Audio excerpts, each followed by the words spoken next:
Ô vous doués d'intelligence, méditez sur notre époque. Sachez que nous vivons une époque qui est très très spéciale, la fin des temps.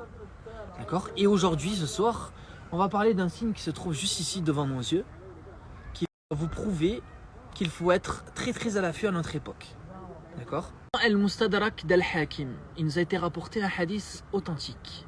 Je cite dans le sens, donc le Dajjal sera sur une montagne avec ses compagnons. Et il montrera à ses compagnons la mosquée du prophète sallallahu alayhi wa sallam, que vous voyez juste là, machallah. D'accord? En disant à ses compagnons, voyez-vous ce palais blanc? C'est la mosquée d'Ahmed. Et Ahmed, c'est le nom du prophète sallallahu alayhi wa sallam.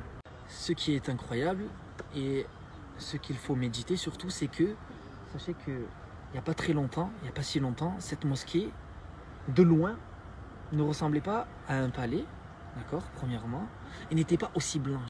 Regardez sa blancheur éclatante aujourd'hui. Subhanallah, même de l'espace, on voit sa blancheur.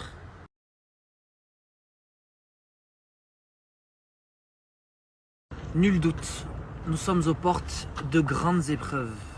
Soyez prêts. Soyez prêts. Comment se préparer? Consolidez votre foi. Accrochez-vous à la religion, accrochez-vous à Allah. Parce que sachez que celui qui ne sera pas proche d'Allah à ce moment-là sera en grand danger. Continuons dans le sujet de la fin des temps, Inch'Allah.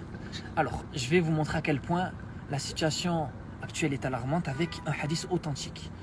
Le prophète sallallahu alayhi wa sallam nous a indiqué certains signes, d'accord, de la fin des temps. Et parmi ces signes, il y a le fait que les bergers, les va-nu-pieds vont se concurrencer dans la construction de hauts édifices. Et regardez ce que vous avez devant vous. Donc, certes, une tour est déjà faite, d'accord?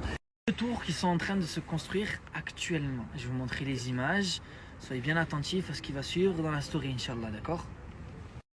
Et ce qu'il faut bien comprendre, hein, c'est qu'avant, les Arabes, d'accord, que vous voyez aujourd'hui, que c'est les destinations de rêve, etc., avec les hautes tours, etc., sachez que 60 ans à tout casser, moins d'un siècle en tout cas, c'était pas du tout comme ça.